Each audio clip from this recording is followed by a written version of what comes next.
waxbarashadan iyo tacliintan annaga aan ogeyna si fiican ayaa naloogu sameeyey yani wayna ku mahadsan yihiin macallimiintii iyo intii soo qabanqaabisay seminaarkan iyo tababarkan soo qabanqaabisay aad iyo aad ayaan ugu mahad celinayaa waxyaabo badan iyo fikrado badan aanan haysanin oona aan arkin oo ay noo saaidiyeen waxaan rajayn doonaa insha allahu tacaala dadkii hore iyo dadkii dambe hadda isbaranaya in aan wax ka faa'iidaysanay oo aad iyo aad aan horumar uga gaarnay ayaan aad u rajaynaya wayna ku mahadsan yihiin dadkii barnaamijkan soo qabanqaabiyey oo kulankan sameeyey waxaan ugu mahad celinaa aad iyo aad ayaan ugu mahad celinaa boqolkiiba boqol magacayga horta maxamed cabdullaahi jiino macallimiintan aad ay u mahadsan yihiin iyo xayatay almustaqiim school ama primary and secondary school ama almustaqiim foundation inaan kulankan oo kale inta aan sameeyno aan baxayta aqoontan macalinka in la siyaadiyana waxay suurtagal ay gelinaysaa jeel cusub iyo in xayata aan soo saarno development oo xayata wax soo saarkan aan badano soo macalinka ka dhawaajinaa wuxuu yiri aqoonta mar waliba oo la barto amba wax la sameeyo waxa ka muhiimsan wax la soo saaro qofka inuu wax barto waxa muhiimadu ay tahay inuu wax soo saar u leeyahay anaga wax soo saarkan awood waxay tahay inaan warshado aan sameeyna ma waana arday aan soo saarna almustaqiimna waan kaga mahad celinayna iyo seminaarkan insha Allah waa mahadsantiin waxaan maanta qabanay tababar ka koobna laba qaybood qayb macallimiinta iskuulka ah iyo sidoo kale qayb maamulka iskuulka ah runtii sida la socono waxa lagu jiraa bilowga sanad dugsiyeed cusub sida awgeed maadaama sanad dugsiyeed uu furmaayo waxa loo baahan yahay diyaar garow ujeedada maanta amarka tababaraas aan qabanaa waxay ahayd sida aan ugu diyaar garow lahayn sanad dugsiyeed cusub oo noo bilaabanayo runtii maanta tababarka macallimiinta iyo maamulka wax badan ayay ka faa'iideen ujeedadii loo qabtana waa la gaaray alxamdulillah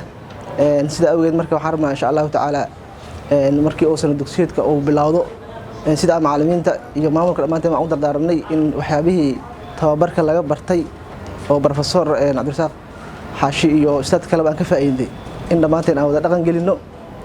waxaan markaa rabnaa insha Allah taala in arintaas haduu Ilaahay yiraahdo dhamaanteen aan wada dhaqan gelino maanta waxaan aad ugu faraxsanahay hadii aan nahay Al-Mustaqiim Foundation iyo Al-Mustaqiim Orphanage School ba in aan qabanay seminar macallimiinta lagu barayay looga faa'iideynayay sidii macallinka wanaagsan sida uu yahay sidaas seminarkaas ayaa maanta la qabtay ma sha Allah ilaa wuxuu noo socday 3 saacadood macallimiintina sida aad ka arkaysaan muuqaalka aad ay mataqaana ay ugu qanceen wax badan ay ka faa'iideysteen seminarku noo sii socod doona ilaa maqribada insha Allah maamulka ayaa mataqaana seminarka loo sii qaban doona marka dadkii gacanta naga siiyay inaan seminarkaas qabanno iyo mataqaana macallimiinta ka soo qayb galay professor Cabdirasaaq mataqaana ayagana noo yimideen aad ayaan uga mahad celinaynaa professorada nagala soo qayb galay oo seminarkaas noo sameeyay anaguna aad ayaan ugu faraxsanahay inaan ka faa'iideysano Allah naga dhigo kuwa ka faa'iideysto ma sha Allah cid la gacan naga siisay mataqaana aad aan ugu mahad celinaynaa dhammaan ummadda Soomaaliyeed waa mahadsantihiin Al-Mustaqiim Foundation waxay mas'uuliyad iska saareen in ay caawiyaan caruurta agoonta ah oo ay dabaraan waxbarashadooda, buugaagtooda, qalimaantooda iyo dharka iskuulka ay ku dhigan lahaayeen iyaga oo kaashanaya dadka Soomaaliyeed waxaad sanadkii bixin kartaa $360 ama 6 bilood 180 ama xitaa 3 bilood $90 oo kaliya si aad u caawiso wiil ama gabar yar oo agoon ah oo aan haysan waxbarasho iyo garab adigoo helaya xiriirka qofkaad waxbarashadiisa damaanad qaaday waxa kaliya adduun iyo aakhira ku anfacaya waa sadaqo waliba agoonta waa laga dardaarmay shaah iyo shaxaad shilimaad aad ku bixiso ha ku badbaadi waynin qof dhan mustaqbalkiisa